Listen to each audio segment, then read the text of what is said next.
bem. Entendi. Vamos continuar aí.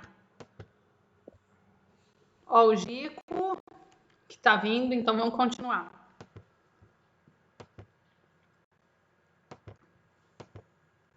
Então, gente, a pergunta é: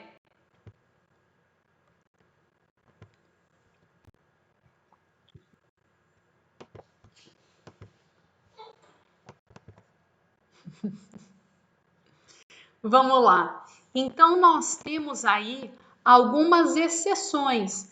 Primeiras exceções: suspeição e incompetência do juízo. E aonde está suspeição, você também leia. Pode ler sem medo de errar. Abrange incompatibilidade.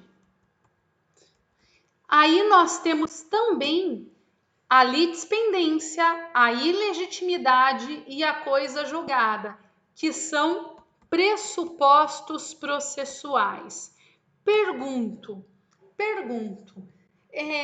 professora, tudo bem, então o réu pode alegar tudo o que interessar à sua defesa, ele poderá oferecer documentos e justificações, requerer provas, rol de testemunhas, além de invocar preliminares. Tudo bem, mas aí você me pergunta, isso eu entendi.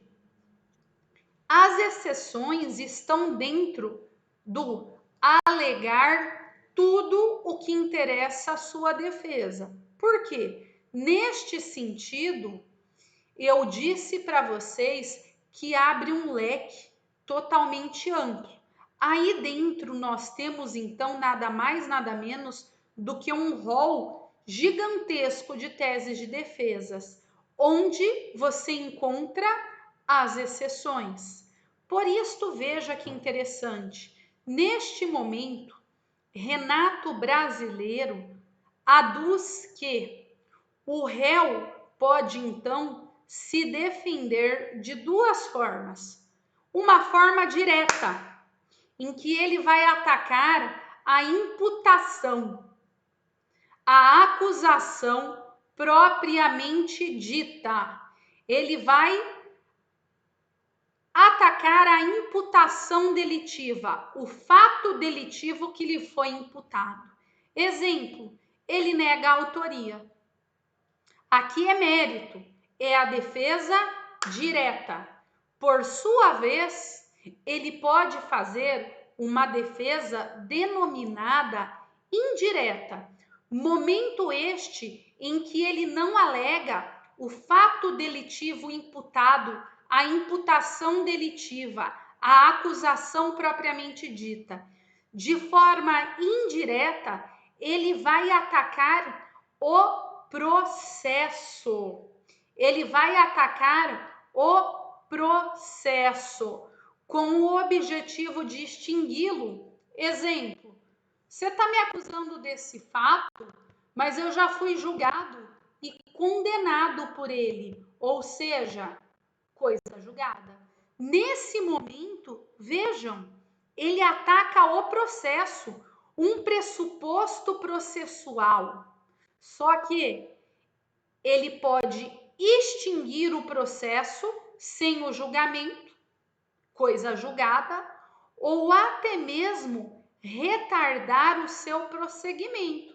Ele está atacando o processo propriamente dito, mas não vai extinguir o processo sem julgamento de mérito. Não, apenas irá retardar o processo. Então vejam, nós podemos ter uma defesa direta, ataca o fato delitivo imputado na denúncia, mérito, ou podemos ter uma defesa indireta, que é a defesa processual, em que você não ataca o mérito, você ataca o processo. Nesse momento, ou você quer uma extinção anômala, sem julgamento do mérito, ou você vai querer retardar o processo. Portanto, que eu considero de extrema relevância é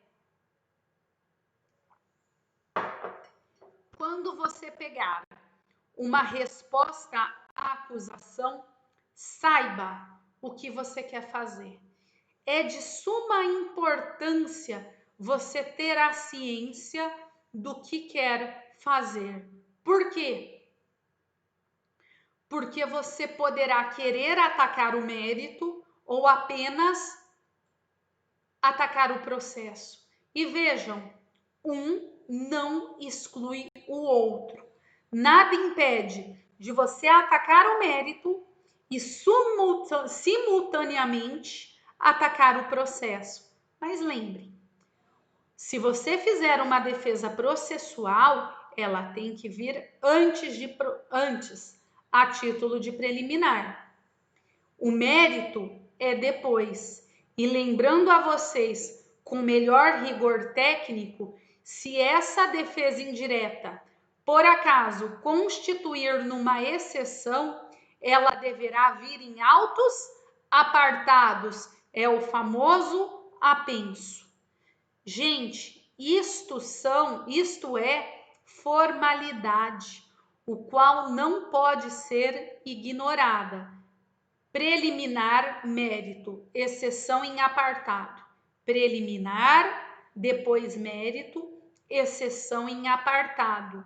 Esta formalidade é obrigatória no processo penal.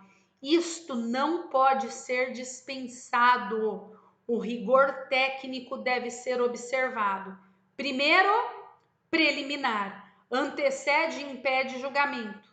Depois, mérito. E se tiver alguma matéria indireta que culminar em exceção, em autos apartados.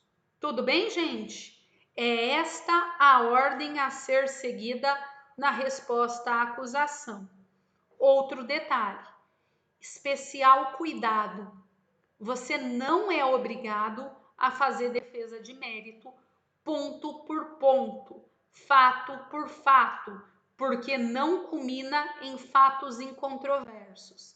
Neste sentido, veja se é interessante adiantar a tese defensiva. Por vezes, não o é. Reserva-se em silêncio e toca o barco. Até porque eu lembro a vocês, se vocês quiserem alegar mérito, cuidado, estamos diante de fase postulatória, depois instrutória, depois julgamento. Na fase postulatória e na fase instrutória, a dúvida favorece a sociedade. Apenas a dúvida favorece ao réu no final, em fase de julgamento. Então, se houver dúvida, nem alega, porque a dúvida remete que o processo seja instruído até o seu fim. Tudo bem? Tudo bem? Beleza!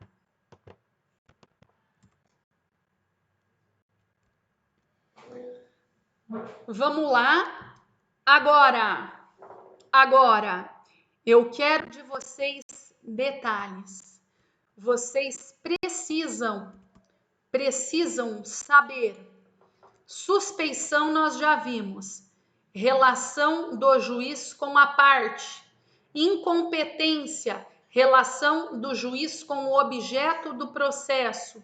Incompatibilidade, outros motivos que podem tornar o juiz imparcial. Normalmente prevista na Lei Orgânica da Magistratura, o famoso motivo de foro íntimo.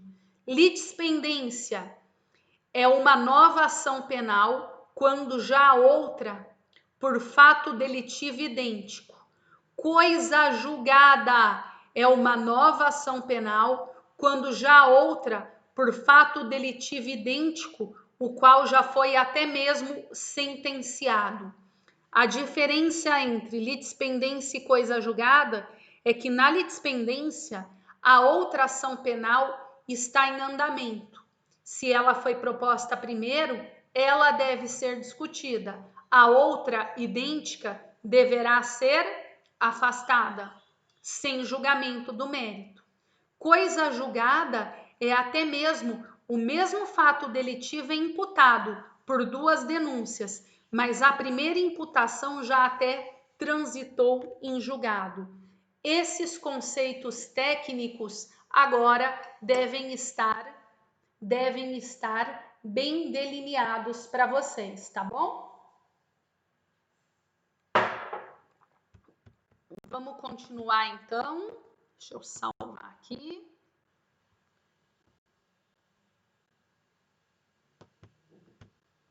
Vamos continuar então.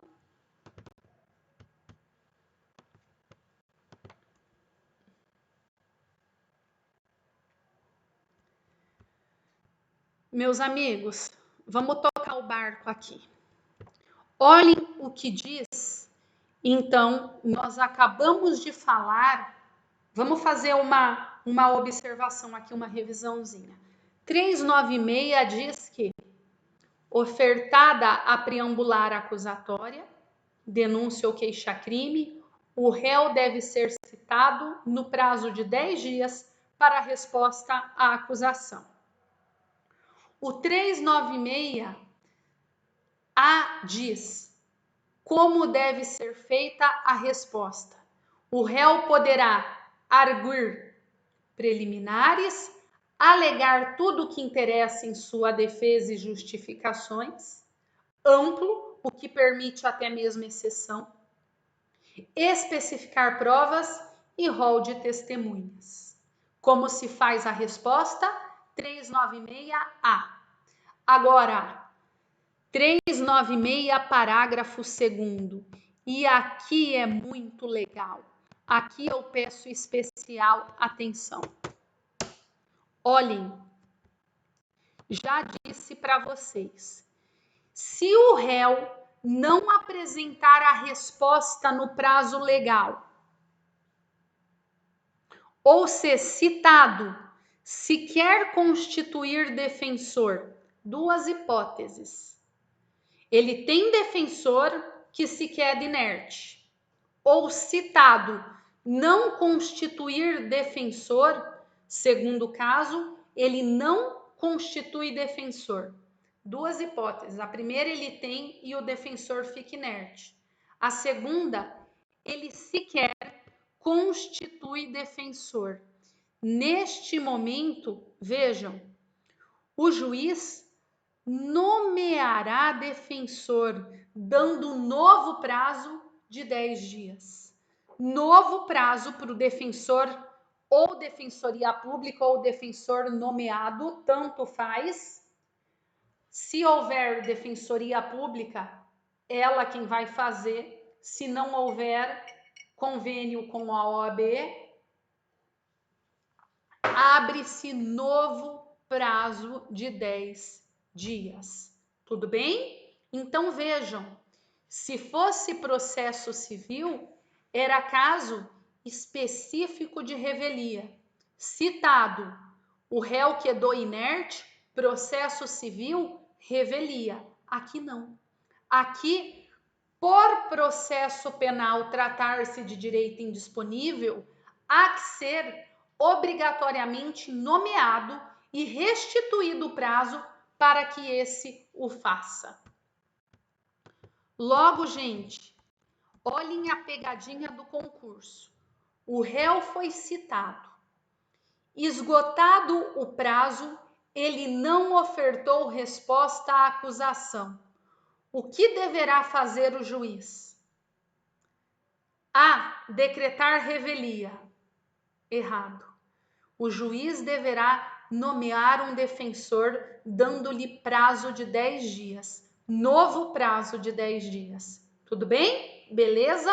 Ótimo. Vamos lá. E, ó, galera, nós conversamos que o réu pode fazer, então, uma defesa direta, alegar o mérito, alegar o fato delitivo, exemplo, negar a autoria. Seu juiz, eu sou inocente, não foi eu que fiz isso.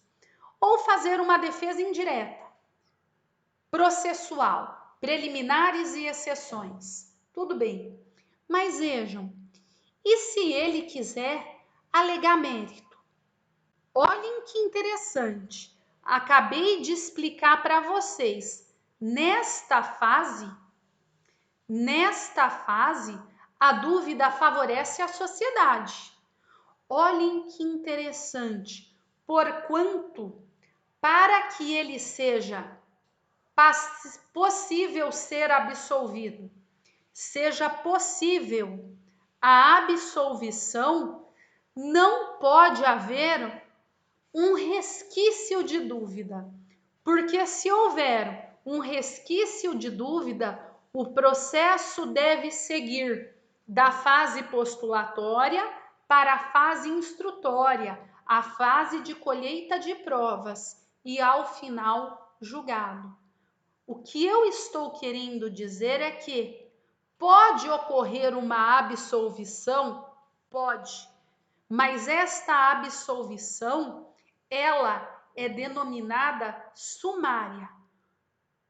Se você for fazer uma defesa de mérito, você vai requerer a absolvição sumária. Por que sumária? No sentido de precoce. Mas tem que estar provado a inocência, ao ponto do juiz não ter qualquer dúvida da inocência. Porque eu repito, nesta fase a dúvida favorece a sociedade. Então, tem que estar provado a inocência ao passo do juiz absolver precocemente, dispensando toda a fase de instrução. Ele sequer precisa ouvir a instrução. Exemplo.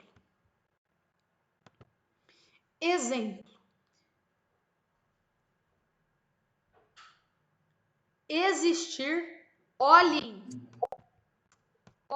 o que diz o artigo. Vamos ver as hipóteses de absolvição sumária.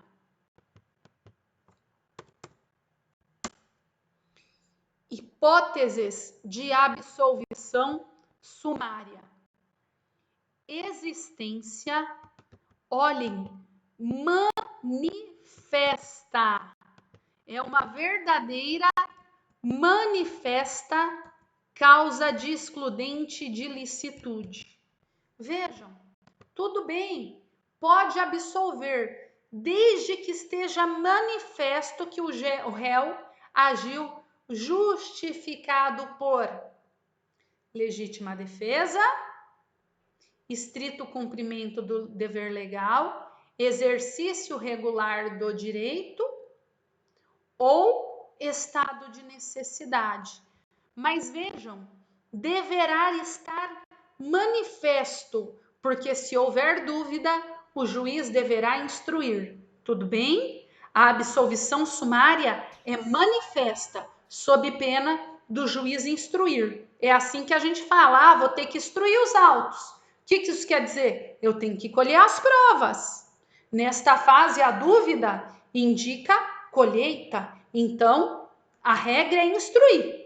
Mas se tiver manifesto, exemplo, um vídeo em que o réu, verificando que o agressor ia dar facada em sua esposa, deu-lhe uma paulada na cabeça dele. Manifesto, foi filmado, certo? Outra, existência manifesta de causa excludente de culpabilidade.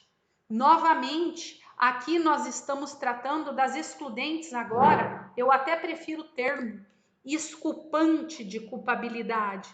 Vejam, neste momento nós temos o réu que é inimputável ou que não tem capacidade de entendimento ou determinação ou que foi embriagado contra a vontade dele. Vamos lá, novamente tem que estar manifesto. Exemplo, há uma filmagem que ele foi drogado sem saber. Jogaram droga na bebida dele e ele ficou louco. Tudo bem, mas saibam, o mínimo de dúvida, o resquício da dúvida, obriga que o réu, que o juiz instrua o processo. Outro, que o fato narrado não constitui crime. Você processa por um fato, mas daí a defesa olha e fala: seu juiz, isso aqui não é crime. Você é processado, exemplo, estelionato. Estelionato. Há quem diga que você lubridiou a pessoa tendo vantagem indevida em prejuízo alheio. Artigo 171 do Código Penal. Obter vantagem indevida em prejuízo alheio, mantendo-se ou impondo alguém em fraude. Mas vejam, é muito tênue a linha do que é estelionato e do que é um negócio jurídico mal feito. Você fala, seu juiz, olha, isso não é matéria de direito penal. Direito penal é regido pelo princípio da subsidiariedade. Apenas o direito penal vai erguer a sua espada quando não for matéria de outro ramo do direito. Última ratio. Isso não é estelionato. Isso é um inadimplemento contratual. Eu vou discutir, sim, mas na vara cível. Fato narrado não constitui crime. E por fim, algo que você também pode pleitear aqui como causa de absolvição sumária é extinção da punibilidade. Por algum motivo está extinta a punibilidade. Exemplo, prescrição. Exemplo, prescrição. Detalhe. Observação. Observação. Anotem aí. Asteriscos no inciso 2. Causa excludente de culpabilidade. Causa excludente de culpabilidade. Gente, vamos lembrar um pouquinho do direito penal? Lembrem que se o réu for inimputável, aqui exceção, se o réu for inimputável pelo artigo 26 do Código Penal, o que indica que ele não tinha capacidade de entender ou determinar, nesse caso, nós temos qual consequência jurídica? A absolvição imprópria, com medida de segurança. Lembraram? Lembraram? Medida de segurança. Portanto, se você quer alegar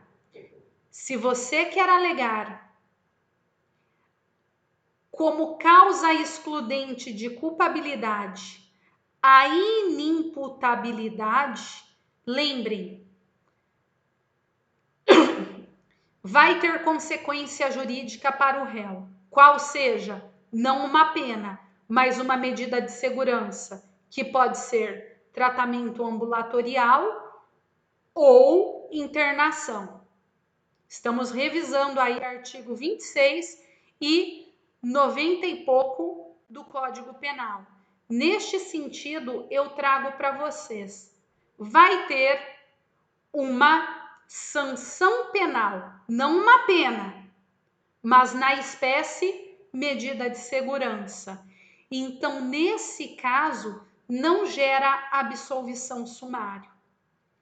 Os autos deverão sim serem instruídos, porque vai ter que ter uma audiência para que o réu tenha toda a possibilidade de se defender, conforme o devido processo legal, com todas as oportunidades de defesa, porque não gera o fim do processo sem qualquer consequência jurídica, mas gera sim uma sanção penal na espécie MS.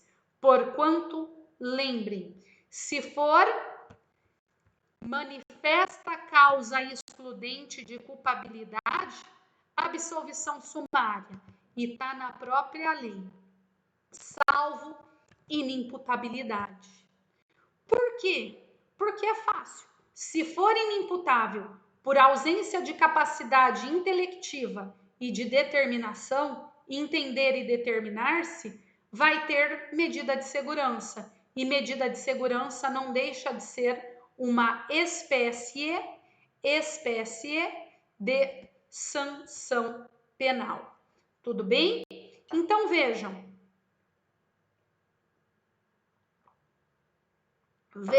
que interessante. Vamos continuar aqui a nossa régua processual. 1. Preambular acusatória. 2. Juízo de admissibilidade. 3. Citação. 4. Resposta à acusação. Na resposta à acusação, nós podemos ter defesa de mérito, arguindo aí as hipóteses do 397, ou defesa indireta, arguindo vícios processuais. Mas e se não for caso de absolver sumariamente? Não for caso de extinguir o processo por um vício processual? Se não se verificar a extinção do processo indireta por vício processual, exemplo, litispendência, coisa julgada, e se não for caso de absolvição sumária, vai continuar. E qual é o próximo tópico? Audiência de instrução e julgamento. Audiência de instrução e julgamento. Há quem diga que esse é o principal ato do procedimento, porque aqui é a fase em que se colhe as provas. É a fase em que todos os requerimentos de provas deverão ser colhidos. Todo requerimento que você fizer vai vir aos autos. Pode ser, como regra, a prova testemunhal, ou um requerimento de prova pericial, ou um requerimento de prova documental. Neste momento, faz-se as colheitas e haverá audiência de instrução e julgamento.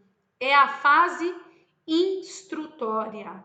Primeiro detalhe que eu trago para vocês. Quando houve a mudança do rito em 2018, quando houve a mudança do rito em 2018, ocorreu que mudou-se o nome. E o nome veio como... Nossa, só um pouquinho.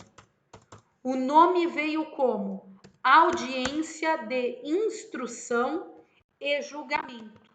Por quê? Porque a vontade da lei é que seja feita um ato uno. No mesmo ato em que se faz a audiência, faz-se o julgamento, porquanto audiência de instrução e julgamento. Antes eram atos que a lei impunha separação.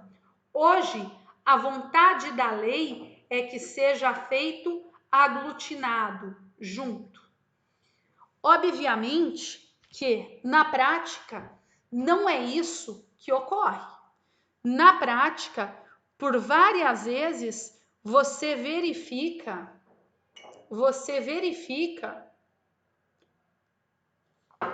que se termina a audiência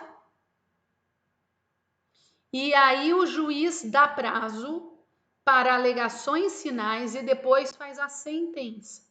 Mas o primeiro detalhe que eu peço, isto deveria ser exceção.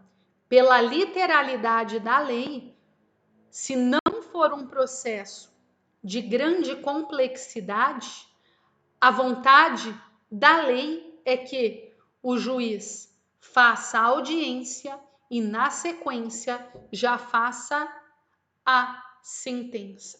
certo? Cuidado. Por que cuidado?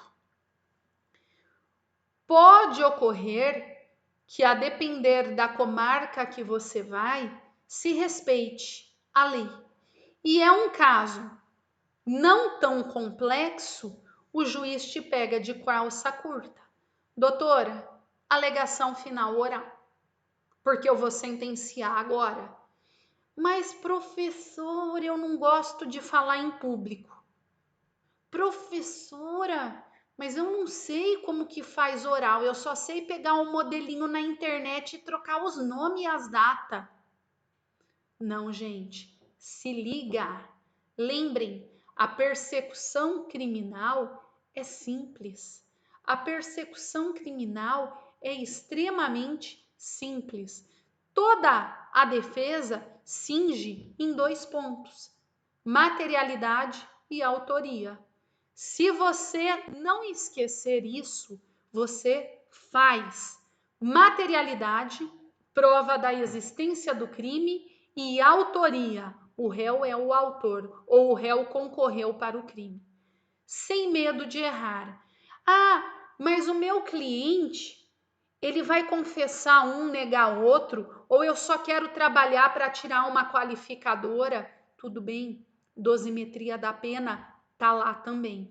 Autoria, materialidade e, por fim, dosimetria da pena.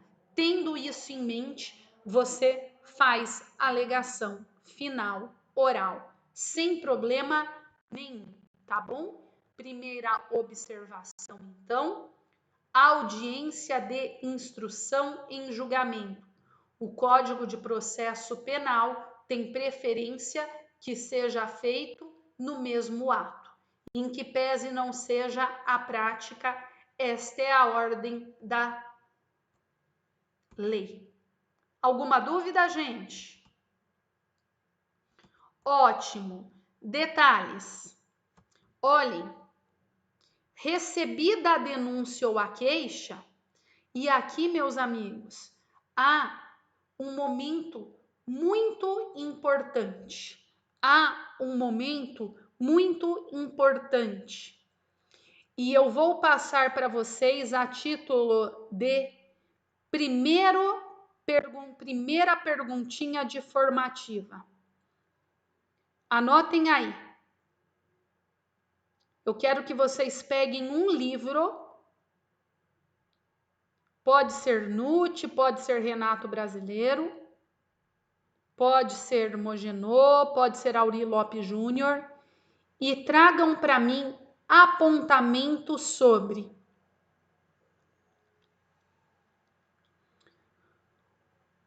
o duplo recebimento da denúncia. No que consiste o duplo recebimento da denúncia? Outros também chamam de mesóclise do recebimento da denúncia.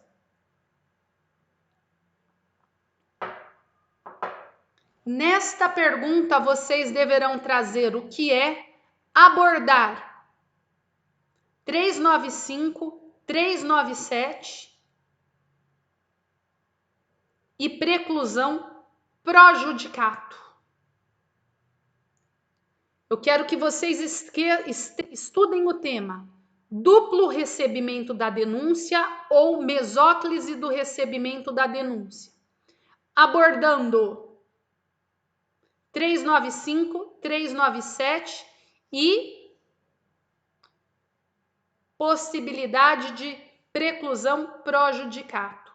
Eu vou passar 4 perguntas nesses termos como primeira formativa. Essa é uma delas. Vocês devem responder no Moodle até domingo. Tudo bem?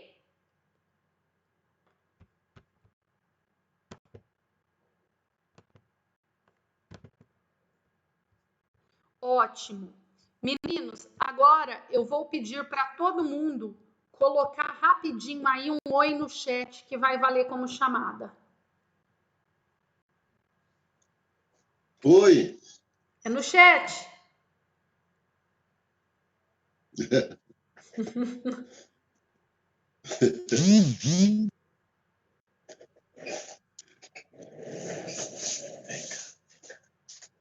Como é que é o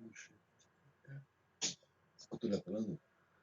Tudo bem? Que estão por aqui? Só apertar chat e escrever oi. Viu? Onde é que eu chego?